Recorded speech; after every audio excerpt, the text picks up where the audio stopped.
Hello everyone, my name is Baradi Prastya and this is my student number.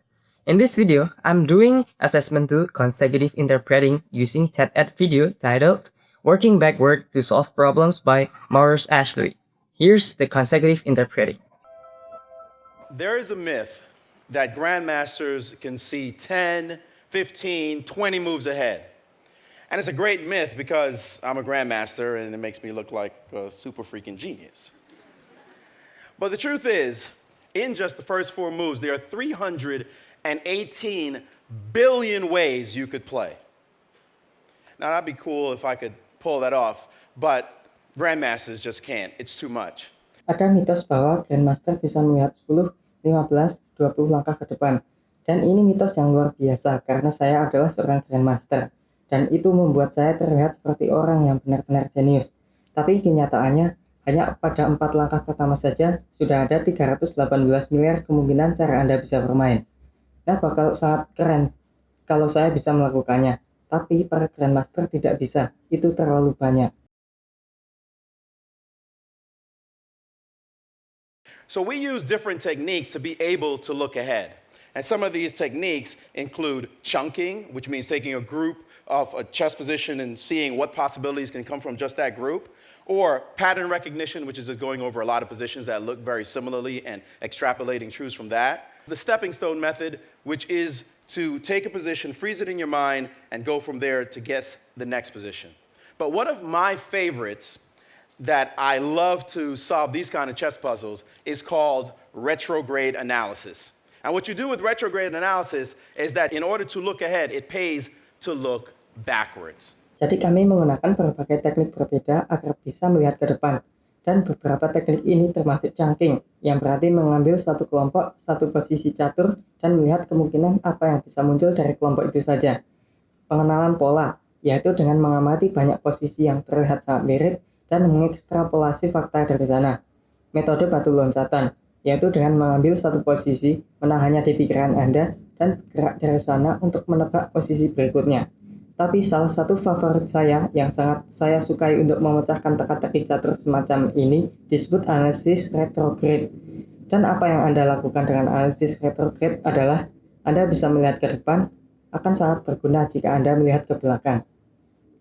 Now, why is this so useful? Well, in chess, it's a very complicated case. You got all these chess pieces, it's 32 pieces, but after 5 moves, the position starts to evolve a little bit, and then the game starts to go on, and you see the chess position get a little simpler and a little bit simpler and less pieces on the board until finally, in this case, a game that I played in a tournament in Foxwoods, it gets to something like this. When great players play, it often gets to something like this. You don't see like some easy early checkmate, grandmasters see through all that stuff. What you see is some end game, something really, really simple. Nah, mengapa ini sangat berguna? Ya, di dalam catur, ini adalah kasus yang sangat rumit. Anda punya semua bidak catur ini, ada 32 bidak, tapi setelah 5 langkah, posisinya mulai sedikit berubah. Lalu permainan terus berjalan, dan Anda melihat posisi caturnya menjadi sedikit lebih sederhana, dan lebih sederhana lagi. Dan makin sedikit bidak di atas papan, sampai akhirnya, dalam kasus ini, pada pertandingan yang saya mainkan di sebuah turnamen di Foxwoods, posisinya menjadi seperti ini. Ketika pemain hebat bermain, posisinya seringkali menjadi seperti ini. Anda tidak akan melihat skakmat yang mudah dan cepat di awal permainan. Para Grandmaster bisa melihat menembus semua hal itu. Apa yang Anda lihat adalah babak akhir atau endgame, sesuatu yang sangat sederhana. And we like to study things like this, grandmasters do, so that if we get to them, we know how to play them cold, but also so that we can steer the position that's in front of us, the more complex ones you saw earlier, to something this easy, something this simple. So in this way, when you're dead, I already knew like 10 moves ago because I knew where we were going. Now, why is this so effective? Well, it's something about the human mind. The problem with the human mind, we're very logical creatures. So I want you to play along with me a few games. Take a look at this sentence. Dan kami suka mempelajari hal-hal seperti itu. Para Grandmaster menyukainya, sehingga jika kami sampai pada posisi itu, kami bisa memainkannya di luar kepala. Tetapi juga agar kami bisa mengarahkan posisi yang ada di depan kami. Yang lebih kompleks yang Anda lihat tadi, menjadi sesuatu yang semudah ini, sesederhana ini. Jadi dengan cara ini, ketika Anda sudah mati atau kalah, saya sudah tahu sejak 10 langkah yang lalu, karena saya tahu kemana arah permainan kita. Nah, mengapa ini sangat efektif? Ya, ini ada hubungannya dengan pikiran manusia. Masalah pada pikiran manusia. Kita adalah makhluk yang sangat logis. Jadi saya ingin Anda ikut bermain beberapa permainan dengan saya. Coba lihat kalimat ini. Now, most of you read a sentence the second time around and realize that you missed the word the first time around. Your mind is very logical. It proceeds forward. It just ignores anything that breaks with its logical stream. And so you don't see the word the first time, the second the first time you read it. But if you read this sentence backwards, you would automatically catch it. You'd go backwards and then you get to brain, you get to then you say, whoa, there are two thes in the sentence. This is a really cool trick for proofreading papers. You know, you're writing a paper and then there's like these silly mistakes. Why are these mistakes in my paper? You read it backwards, you'll catch all of them. Sekarang, sebagian besar dari Anda yang baca kalimat itu untuk kedua kalinya akan menyadari bahwa Anda melewatkan kata the pada kali pertama. Pikiran Anda sangat logis, ia bergerak maju. Ia hanya mengabaikan apapun yang merusak alur logisnya. Dan jadi Anda tidak melihat kata the pada kali pertama, the yang kedua pada kali pertama Anda membacanya. Tapi jika Anda membaca kalimat ini mundur, Anda akan secara otomatis menangkapnya. Anda akan mundur dan Anda akan sampai kata brain, Anda sampai kata the, dan kemudian Anda berkata, wah ada dua kata the dalam kalimat itu. Ini adalah trik yang sangat keren untuk mengoreksi karya tulis. Anda sedang menulis paper Anda dan ada kesalahan-kesalahan konyol ini. Mengapa ada kesalahan-kesalahan ini di paper saya? Anda membacanya mundur, Anda akan menangkap semuanya. All right, let's go on to this problem, an interesting problem. Bacteria that double every 24 hours fill a lake it has infested after precisely 60 days. On what day was the lake half full? Now, a lot of people seeing this problem, they think 30, like, you split it in half. Well, that's not the right answer. And also, people might want to calculate. It's too big, it's math, it's boring. I don't want to do that either. But if you do this problem backwards, you get the answer right away. What's the answer? 59. Obviously, you start at the end, you go backwards. It's like, oh yeah, it's half full. The answer is 59. Baiklah, mari kita lanjut ke masalah ini. Masalah yang menarik.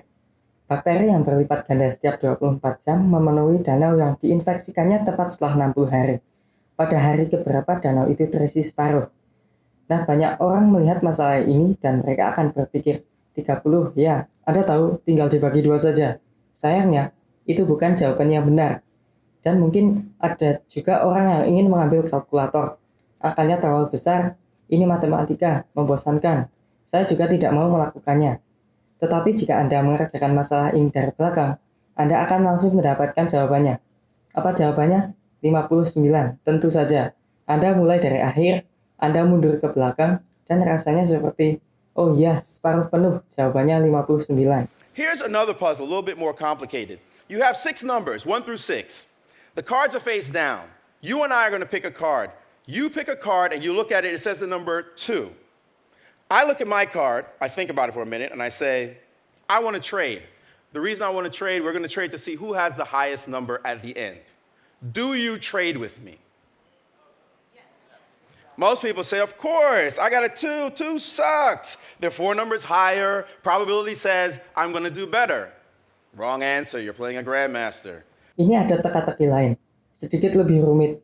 Anda punya 6 angka, 1 sampai 6. Kartu-kartunya dalam posisi tertutup. Anda dan saya akan memilih sebuah kartu. Anda mengambil satu kartu, melihatnya, dan ternyata angkanya 2. Saya melihat kartu saya, memikirkannya sejenak, dan saya berkata, saya ingin bertukar. Alasannya, kita akan bertukar untuk melihat siapa yang memiliki angka tertinggi pada akhirnya.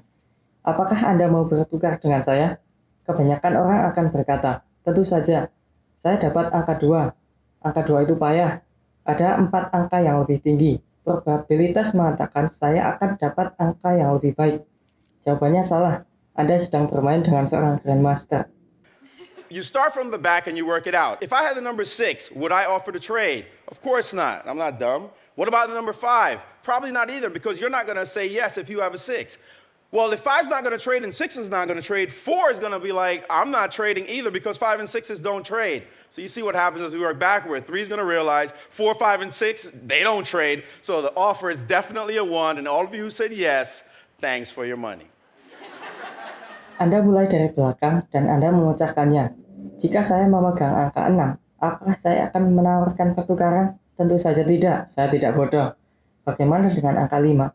Mungkin tidak juga, karena Anda tidak akan berkata ya kalau Anda memegang angka 6. Jika pemegang 5 tidak mau bertukar dan 6 tidak mau bertukar, pemegang 4 akan berpikir, saya juga tidak akan bertukar, karena angka 5 dan 6 tidak mau bertukar. Jadi Anda bisa lihat apa yang terjadi saat ini. Kita mengerjakannya dari belakang. Pemegang angka 3 akan menyadari 4, 5, dan 6 mereka tidak bertukar. Jadi tawaran dari saya itu sudah pasti angka 1. Dan bagi Anda semua yang tadi bilang ya, terima kasih atas uang Anda. So this retrograde analysis is used in different places. It's used to prove intoxications hours after an alleged DUI by Pennsylvania police officers, which is kind of cool. Well, it means don't drink and drive. The use of retroanalysis is used in law, science, medicine, insurance, stock market, politics, career planning. But I find its use to be a more interesting place. Maybe one of the most interesting uses is in this movie, which I know a lot of you know, The Curious Case of Benjamin Button, where Brad Pitt plays a guy who's living his life backwards. And what this movie makes me think of is that great quote that quote you often hear from people who are older, that youth is wasted on the young. Well, if you can see the end game, your youth will not be wasted on you. Thank you very much. Jadi, analisis retrograde ini digunakan di berbagai tempat. Metode ini digunakan oleh petugas kepolisian Pennsylvania untuk membuktikan tingkat intoksikasi beberapa jam setelah dugaan mengemudi dalam keadaan mabuk, yang mana ini lumayan keren. Ya, intinya jangan minum-minum sambil mengemudi. Penggunaan retroanalisis ini dipakai di dalam bidang hukum, sains, kedokteran, asuransi, pasar saham, politik, hingga perencanaan karir. Tetapi saya menemukan penggunaan di tempat yang lebih menarik. Mungkin salah satu penggunaan yang paling menarik adalah di film ini, yang saya yakin banyak dari Anda sudah tahu, The Curious Case of Benjamin Button, di mana Brad Pitt memerankan pria yang menjalani hidupnya secara mundur. Dan apa yang membuat saya teringat dari film ini adalah kutipan hebat itu. Kutipan yang sering Anda dengar dari orang-orang yang lebih tua, bahwa masa muda disia-siakan oleh anak muda. Nah, jika Anda bisa melihat tujuan akhirnya atau endgame, masa muda Anda tidak akan tersia-sia. Terima kasih banyak.